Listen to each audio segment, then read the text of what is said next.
Today, outside in this part of the world, has been probably one of the most perfect days for weather.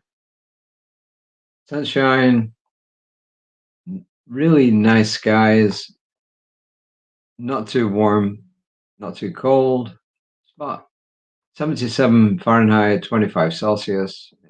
It was just perfect.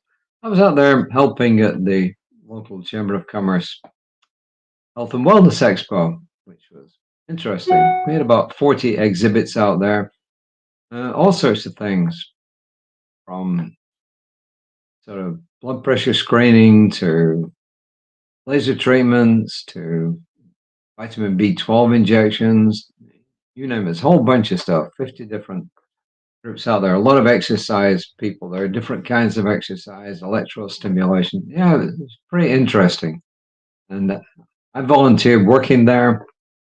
People coming in were given obviously a little bag to put stuff in, all the goodies. And also they were given a little thing called a passport. And the passport had got all these squares in it. It actually had 50 squares in it. And the object was that as people walked around, they had to get each of the exhibits, 50 exhibits, as many as they could, to stamp in this little passport. And if they could get, say, two-thirds, three-quarters of them done, come back, hand in this little passport, which was about this big, and then they could scan a QR code and they're entered into a drawing. So obviously the object of the exercise was to get people to visit each of the booths, each of the exhibits, encourage them. So anyway, yeah, a lot of people took part in it. It was really interesting. A lot of good conversations with people I've known for a while and some I've only just recently met. So it was pretty nice. It's community. Community is really good. Today's message isn't about community, but it's about dealing with ourselves. It's called release what no longer serves. Release what no longer serves. So here we go. First quote is from Marianne Williamson. Marianne Williamson. Look, if you don't know who she is, look her up. She's an interesting character. Marianne Williamson. She says, "We do not heal the past by dwelling there. We heal the past by living fully in the present. We don't heal the past by dwelling there, but we heal the past by living fully in the present." And Ernest Holmes simply says, to release is to let go of the past and step into the present moment with a clear mind. To release is to let go of the past and to step into the present moment with a clear mind. And our writer this month, Diane, says, we've probably all heard the saying, insanity is doing the same thing over and over again and expecting different results. He says, yeah, how many times do we find ourselves falling into patterns from our past and repeating the same behaviors again and again? Holding onto worn-out habits can be especially true in our interactions with our family of origin. We likely all held certain roles in our families while growing up. Those identities, for better or worse, may have shaped who we are today. But if our families were not healthy, we don't want to keep dragging a cartload of resentment, anger, and disappointment into our present lives. I'm not too sure how true this is for me. I think the biggest thing I ended up being lumbered with was guilt.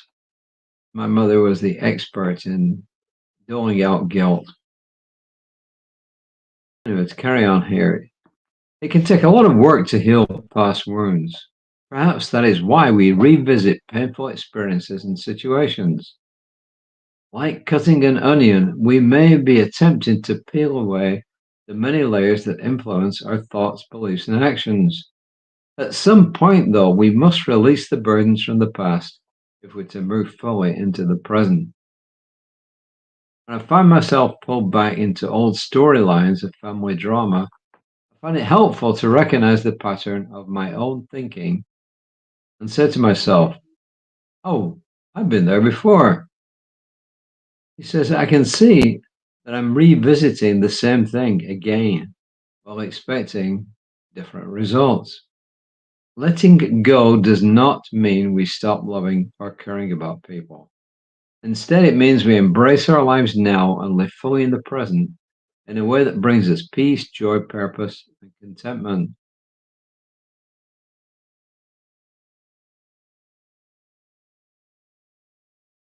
I don't think holding on to stuff in the past is just about our family of origin, at least not for me. That's not what immediately comes to mind for me. I don't know about you. What comes to mind for me is releasing a lot of the incorrect stuff I was taught growing up by lots of people, things which just were kind of wacky, which really just weren't valid. And I think a good example of that would be being told that you always have to put other people before yourself. That was probably one of my mother's drivers. I mean, it's good in the sense that she really cared for other people, and she did, but it's not good in the sense that she sometimes neglected herself to put other people first. It's kind of a balancing act. This all goes back, I think, to self care. The first thing is, we've been talking this month about compassion and about loving others. But if you remember, the thing that we were taught most was compassion about ourselves. And I think when we apply this to our family of origin, we need to apply compassion to our family of origin or to the people who taught us. So when I went to school, it was spare the rod and spoil the child. You know, the schools I went to were run either by nuns until I was 11 years old, and then priests until I left school for good. And their idea of punishment was corporal punishment. In fact, my mother had to sign a release to say that they could use corporal punishment on me. I don't know if that affected things legally or not, but anyway, at St. Mary's College, where I went for 11 years on, had my mother sign this form. Otherwise, I couldn't have gone there. They could use corporal punishment, and believe me, they did. So some of the stuff that we were told was wrong just isn't true. And I know I'm rambling here, but the point I'm trying to make is this. I'm coming back to what Reverend Lisa, my colleague from 9:15 most mornings, is always saying, that we really, really have to love ourselves, and we have to build that confidence in ourselves so that we can love others and we can help others, because you truly cannot love others until you love yourself. The affirmation actually pretty well says it. Today, or at least all that doesn't serve my highest good. In other words, there's lots of stuff that we do that doesn't serve our highest good. People have got lots of habits that they need to get rid of. People have got even friends that they need to get rid of. So, and it isn't easy. So that's why we come together in community to support each other to help ourselves move forward.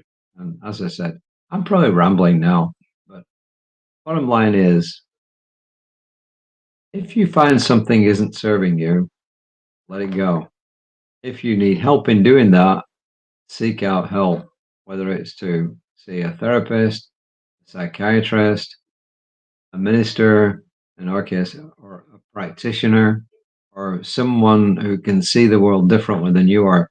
So often, I think this is where I'm actually heading. Sometimes it helps to bring things that have been bothering you or concerning you to other people whom you can trust. And you've got to be able to trust them so that they can see it from a different light, and they can often help you get beyond that which you're stuck on. So tomorrow we have our service at 11 o'clock. It will be broadcast live on Creative Life Spiritual Center's Facebook page, not on my personal Facebook page. Reverend Lisa will be back also on Creative Life Spiritual Center's Facebook page at 9:15 tomorrow morning.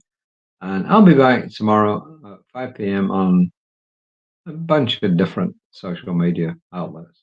So if I rambled today, I apologize, but I didn't find the actual reading topic today phenomenally interesting to me. It probably is to a lot of people, but to me it wasn't.